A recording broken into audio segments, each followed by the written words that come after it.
السلام عليكم. عليكم السلام. Charlas del sofá. El otro día me pidieron que dijera algo sobre las críticas, sobre la crítica en general. Y decidí unirlo con algo que Maulana propugna mucho hace mucho tiempo, de siempre, que es la reflexión. Vamos a reflexionar sobre la crítica, sobre cualquier crítica, no importa cuál, todas las críticas también. Vamos a hacer un ejercicio de reflexión en voz alta. La reflexión, como ustedes saben, no solamente es un atributo del hombre, es un deber cumplirla. Y realmente coloca al hombre en una posición de avanzada. Quien reflexiona está en una posición distinta de que quien actúa por impulso o por otras razones. La reflexión, lo hemos dicho muchas veces, es ver todas las partes de algo, desde todas las visiones que nos permiten nuestro intelecto, nuestra idiosincrasia, nuestro razonamiento, nuestro conocimiento, nuestra situación, nuestra posición, y hasta ponerse en el papel del otro, muchas veces. Así que empecemos por lo primero. En realidad, si uno se ve exactamente como es, no puede criticar nada, porque somos menos que nada nosotros mismos.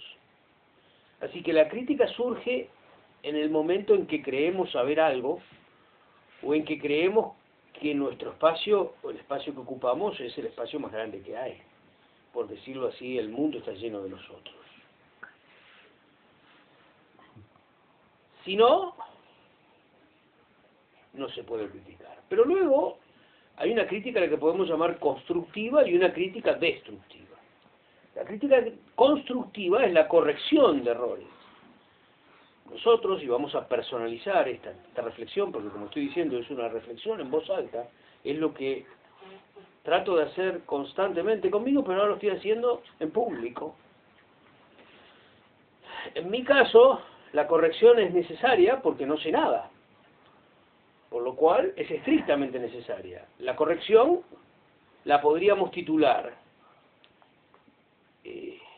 vamos a decirla educada o no educada. La corrección educada indicaría, ¿sabes que ayer dijiste esta barbaridad? La corrección no educada sería salir a gritar a los cuatro vientos, ayer dijo esta barbaridad. Pero de todas formas es bienvenida las dos correcciones, porque, repito, en mi caso personal no sé nada.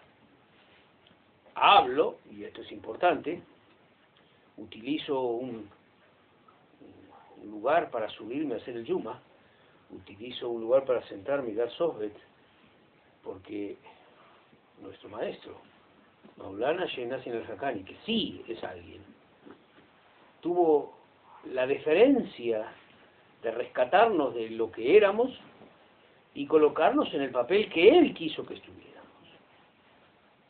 Entonces, a lo sumo nuestro trabajo, que no es haber llegado aquí porque queríamos, ni porque trepamos, ni porque nos subimos sobre la cabeza de nadie, nuestro trabajo es mantenernos lo más limpios posibles para que Maulana pueda volcar en nosotros lo que él quiere. Como decimos siempre, una hoja blanca, si uno tira una gota azul, se ve azul, si uno tira una gota roja, se ve roja. Ahora, si la hoja está sucia y manchada de muchos colores, el color que ponga el maestro se mezcla con otras.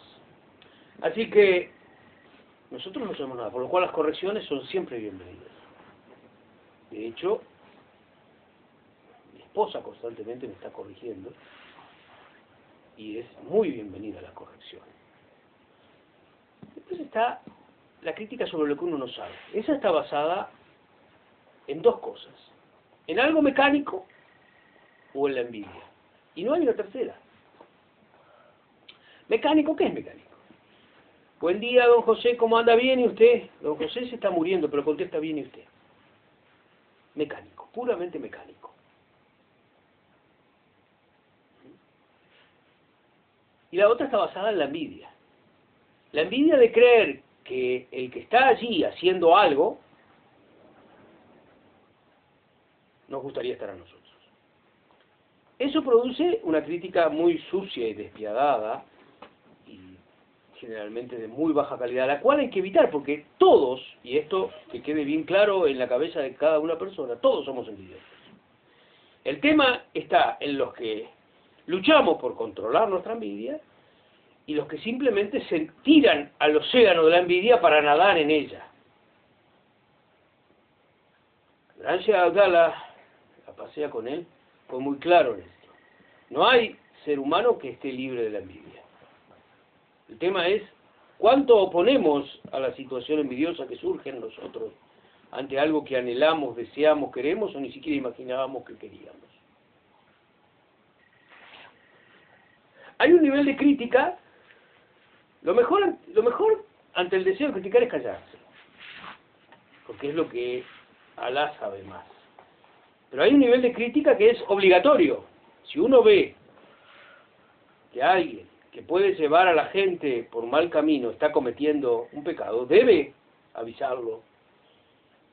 Puede hacerlo a solas, y si ve que persiste, puede hacerlo público para que la gente entienda que allí hay algo que está mal. Eso es una crítica que podríamos llamar constructiva, y que no se puede escudar en supuestos oscurantismos de posiciones no reconocidas. El bien es bien y el mal es mal, y el bien nunca se esconde en el mal para actuar, y el mal sí se esconde muchas veces en el bien para actuar. Pero el bien sigue siendo bien y el mal sigue siendo mal, y no hay nada que les digan a una persona que utiliza un espacio de reflexión que los pueda convencer de lo contrario. Es decir, si alguien viene y le dice, está haciendo una barbaridad, un acto pecaminoso, sucio, pero es un santo oculto, salgan corriendo de los dos, del supuesto santo oculto y que les está diciendo esa barbaridad. Porque los santos son santos porque han hecho un ejercicio de pureza y de limpieza que prácticamente los inhibe de hacer chanchadas.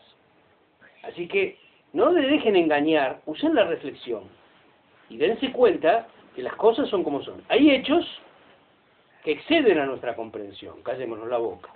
Pero cuando los hechos son claros y hablan sobre cosas muy sucias, sobre delitos transparentes por el nivel de delito que cometen, uno debe aclararlo y debe decirlo. Así que ese es otro nivel de crítica. Llamamos crítica, generalmente es corrección o algo así.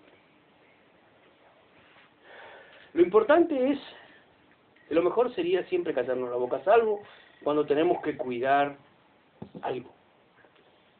Vamos a graficarlo como si fuera una huerta. Si el caballo del vecino está rondando nuestra huerta, nos callamos la boca.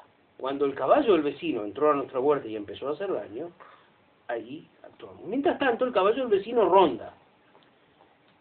Así que no hay que preocuparse. Lo mejor es callarnos la boca. Cuando se va a criticar algo, cuando se va a actuar algo, hacerlo con elegancia, con altura, con calidad, por decir una frase, con adab, es mejor. Pero antes de hacerlo, el eterno consejo que venimos diciendo acá desde hace mucho tiempo. Póngalo por escrito y esperen 3 días y vuelvan a leerlo. Si a los 3 días todavía siguen pensando exactamente lo mismo, pueden hacer la crítica. Pueden hacerle llegar la crítica en forma privada o pueden hacerla pública. Está bien. Pero nunca en caliente. Y en esos 3 días utilicen el ejercicio de saber si es su envidia la que está actuando o si el hecho merece una corrección pública o no pública. Porque si es su envidia, el que tiene que trabajar con uno mismo es uno. Porque encontrar error en otro es muy fácil. Porque todos, absolutamente todos los seres humanos que pueblan este planeta se equivocan. La perfección no existe. Si leemos los hadices, la Sunna, si vemos el mismo Corán, vemos que el santo profeta Muhammad fue reprendido, corregido, guiado innumerables veces. Fue rectificadas decisiones, aprobando lo pasado, porque a un profeta no se le puede negar lo que hizo, pero diciéndole a partir de ahora no se hace más esto.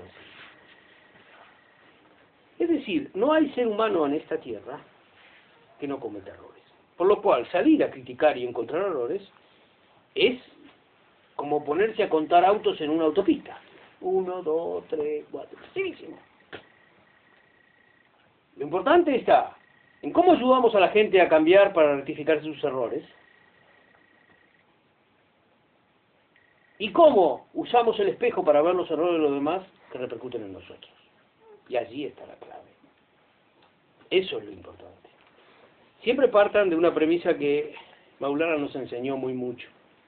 Si algo te molesta mucho en el otro, es porque tú lo tienes.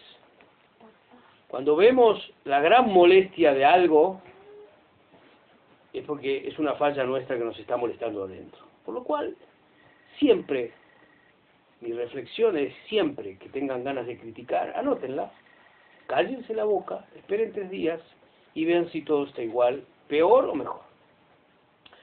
Y si todavía quieren esperar 3 más y 3 más, Alá sabe más. Y la paciencia es el mejor atributo de un derviche sufí. La paciencia. El segundo es el silencio. Pero la paciencia es el mejor atributo. Ser paciente paga bien. Estar en silencio también. Alguna gente, repito, se nos colocó en determinadas posiciones por el inmenso amor de Maulana Señor. Otra cosa que también la gente a veces no valora sobre la crítica es que cuando apuntamos a algo que tiene una representación, aunque no queramos, estamos apuntando a la representación. Si yo digo que un discípulo de Maulana está cometiendo algo feo, indirectamente y directamente apunto a Maulana. Y eso es durísimo para nosotros viejos muridis, que vemos acciones de otros viejos muridis malas. ¿Y en qué posición nos colocamos? ¿Cuál es la situación nuestra cuando vemos algo que sabemos que está dañando directamente a Maulana? Si ese murid representa a Maulana en algún lugar, me veo obligado a ir a Maulana y decirle: Maulana, pasa esto. Y Maulana lo sabe, pues. Por eso hay que ser cuidadoso con esto de atacar a alguien o de defender a alguien. Porque debemos ser pacientes y observar todos los hechos para poder estar seguros de lo que estamos haciendo. Cuando, por decirlo así, el delito está claro, el juez puede dormir la siesta. Pero cuando el delito no está claro, el juez no duerme la siesta. Y ya que hablamos de jueces, vamos a terminar con un cuentito de una charla de sofá. Hay mucho más para hablar de la crítica, pero no vale la pena. Y hablo de cualquier crítica, no estoy hablando de alguna crítica en particular. Hablo de cualquier crítica. Cada vez que tengamos ganas de criticar, desde el corte que nos hace de carne el carnicero, hasta los zapatos que usa fulano, pensemos todo esto y reflexionemos un poco. Y lo único que vamos a hacer va a ser obtener nosotros bendiciones. En los tiempos de Harun al-Rashid, un califa de aquellos impresionantes, yo creía que, por supuesto que soy una bestia al cuadrado, ¿no? Pero yo creía que era de los cuentos de las 1001 noches. Y Maulana me dijo que había sido un excelente califa, de gran vuelo y de gran poderío y de gran señorío y de gran adab. Yo para mí era del cuentito de las 1001 noches. En los tiempos del califa Harun al-Rashid, Alá esté contento con sus actos, necesitaba suplantar a un juez. El juez en el Islam es cosa seria, si se toma según la Sharia y toda la historia. Así que, conocedor de su pueblo, mandó llamar a los 2 sheikhs más eminentes del momento, 2 hombres ancianos y honorables, a su presencia. Así que estaban los 2 esperando y dice: ¿sabes para qué los llamó? Digamos que cuando los reyes, sultanes, gobernadores, poderosos de turno te llaman de improviso, nunca es muy buena cosa. Así que estaban allí, los hace pasar, los saluda con mucho respeto, era un hombre de muy buena edad, y dice, miren, los he llamado porque saben que el juez fulano está muy enfermo, el juez Hassan está muy enfermo y si lo tenemos que suplantar. Así que he decidido invitarlos a ustedes dos, conociendo las inmensas virtudes y la sabiduría y la bondad y la paciencia y el conocimiento de las leyes islámicas y el conocimiento del ser humano que tienen ustedes dos sheikhs, para preguntarles a los dos, mis más encumbrados sheikhs de mi reino, ¿cuál de ustedes dos debería ser mi futuro juez? Uno de ellos se levanta la mano, Osman levanta la mano y dice, permiso, honorable sultán. Sí, Osman. Dice, realmente, las virtudes que usted acaba de enunciar y muchísimas más las posee mi amigo Ahmed Sadik aquí al lado, al cual conozco desde hace 80 o 90 años, y realmente todas las virtudes que usted enunció, que son las virtudes de un juez, están acá a la vista. Y entonces Ahmed Sadik, que no se aguanta más, se para y dice, mentira, está mintiendo. Entonces Osman dice, mi honorable sultán, me retiro y me despido. Y Harun Rashid, que se había perdido algo, le dice, pero espera, ¿qué pasa aquí? ¿Cómo te vas a ir? ¿Estamos hablando? Y dice, no, un juez no puede ser mentiroso. El honorable acá, Ahmed Sadik, me acaba de nombrar mentiroso, por lo cual yo me retiro, él es el juez. Y con la misma se fue. Era tan difícil ser juez, tan difícil, que nadie quería ese cargo realmente. Y entonces allí demuestra cómo escapaban de las situaciones que los ponían en decisiones difíciles. Todos conocen el cuentito de Suleimán y terminamos. Cuando dos mujeres, una reclama que era la hija, el hijo, y la otra reclama que no, que se lo había robado, y estaban en eso, ¿no? Es decir, ante Daud,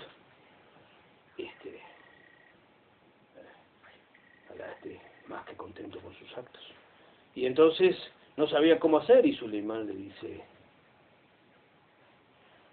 le sopla al oído cómo hacerlo, y entonces el rey Daud dice, bueno, visto que ninguna de las dos me termina de conformar sobre cuál es la madre, las dos demuestran igualdad de pruebas, oh capitán de la guardia, ven acá con un sable bien afilado, partamos este bebé al medio, y cada una se lleva una mitad, y una de ellas dice, no, que se lo quede ella. Y entonces dice Daud mirándola a Suleimán, te lo llevas tú, esa es la madre. Prefería perder a su hijo que lo partieran al medio. La otra se quedaba callada la boca. La otra actuaba por envidia y por odio. Entonces no le molestaba que cortaran al niño al medio. Pero fíjense la sabiduría para lograr, no era tiempo de ADN ni de nada de eso, ni de huellas digitales. Bucetich todavía no había nacido. Y era muy importante. Y entonces, ¿cómo se comprobó? Con el amor. Una madre es capaz de perder a su hijo antes que lo dañen. Esos eran los jueces, de otras formas. Y está relacionado con la crítica, por eso hicimos estos dos cuentitos. Fácil.